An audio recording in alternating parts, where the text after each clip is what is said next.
What's up mga pisan? Nandito na naman. Nautal-utal na. Nandito na naman tayo sa panibagong episode ng Pinas. Alright mga pisan, ba't ba ito lagi yung suot ko pag nagbablog ako? Lagi na nakapula.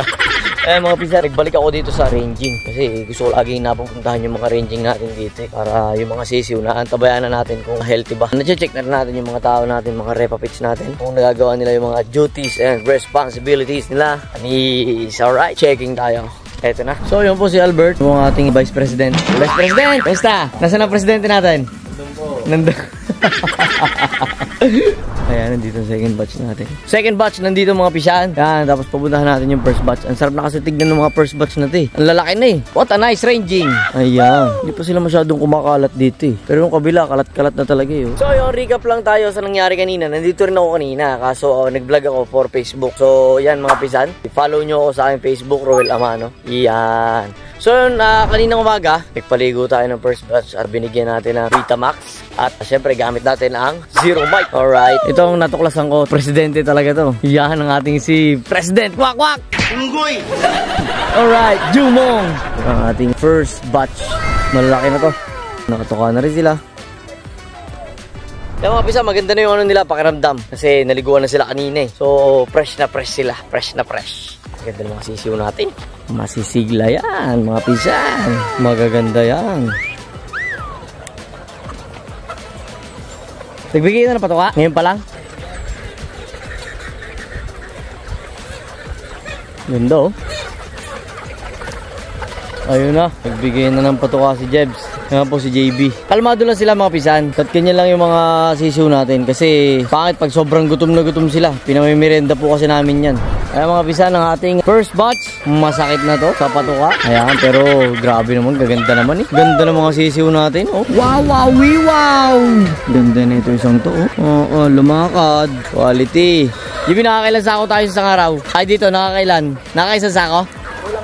Kulang isang sako? Oh, nip. So yung mga pisan, sa ganitong kalalaki, ganito rin karami, kulang yung isang sako sa isang araw. Itong mga ganitong age, kumpara dun sa mas maliliit, mas madali na ito buhayin. Basta kompleto bakuna, tapos hindi laging iinitan yung mga painuman natin, kahit palaging vitamins tayo ng vitamins, tapos yung atin naman painuman is napapabayaan, kung saan-saan lang naiinitan, yun, mag-i-start na po tayo magkasakit dun. Pagka mga ganitong age, suwi-suwi na lang yan. Kaya na natin yan. Age of, ano na to, siguro 27 ng October. So ngayon January 27, 3 months na to. 4 months and a half or 4 months. Baka harvest na to. So matatali na natin. Tapos magre-release tayo by May onwards. So maganda na to. 3 and a half month, ayan, magbubunot tayo ng buntot. Pag nabunot na yung buntot, so at the age of 6 months, maganda na ulit yung buntot nila. So ayun yung proseso po natin dito sa farm.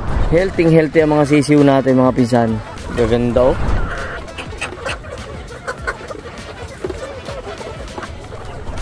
So yung mga pisan, nakabisita na natin yung ating first batch. Iikot naman tayo dito sa second batch. Kalat-kalat kasi ito second batch eh, kaya nahuli na ako pagpunta. Para makita din natin kung mga repapits natin is gagawa talaga yung mga dapat gawin nila. Kasi kahit may leader tayo dito sa team, kailangan iikutan natin sila random. Masisipag naman yung mga repapits natin, mga pisan natin dyan, mga bodies natin. Ayan o, ganda ng ating ranging. Tas yung silungan nila. Para iwas sa feather picking, marami silang iikutan. Yung patukaan nila is saktong-sakto. Merienda, tapos sakto sa yung oras, maganda yung tulog, pati si Jumong magandang tulog. Ay, mukhang gorilla ito eh.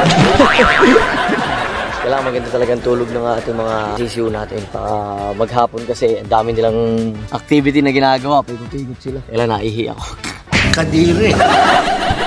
Galing kasi ako sa kabilang farm natin, pinaayos ko yung mga ginamit natin na inahin, pinatambang ko na, tapos pinapaliguan ko na ulit, tapos binigyan ko na sila ng instruction na liberator. Kailangan kasi binibigyan natin ng liberator para doon sa liver nila kasi ang daming mga sinaksak natin vitamins doon para pampaitlog, tapos yung feeds. Kailangan talaga mga pisan is nagbibigay tayo para sa liver nila. Kahit dito sa mga sisiw na to, binibigyan po natin yan dahil yung pumapasok sa kanila, vaccine, vitamins, at pagka may kunting nararamdaman, antibiotic. So, Ang nagsasala po lahat nun is yung liver natin. So dapat yung liver nila is healthy. So gamit po natin Liberator para maging healthy yung kanilang liver. At pag nagbigay ulit tayo ng vitamins or kung ano mang binibigyan natin sa kanila, mabilis po yung supply. Mabilis yung reaction ng katawan nila dahil yung liver nila is strong. So yun, ang ating tips, di ba? At least nakakuha na kayo sa akin ng tips kahit pa paano. So yun mga pisahan, yan dating gawi. Pagkakagamit, nililinis po agad natin. Siyempre, yan o. Sabi mo kilala si Bert sa social media.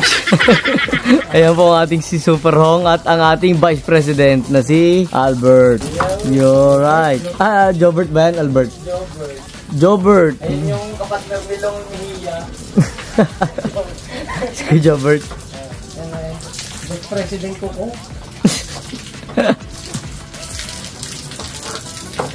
So yun mga pisan, nandito na tayo sa farm, main farm natin. Paikot-ikot ako dun sa ranging, tapos dito sa main farm. Kasi tinignan ko yung mga ginamit natin, mga broodstags. Nandito sila sa harapan.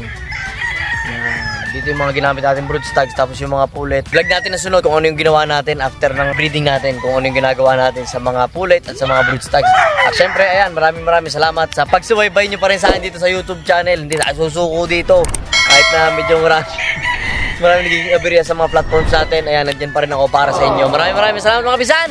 At kita-kits sa mga susunod na episode ng Pinas. Kita-kits yung love you all.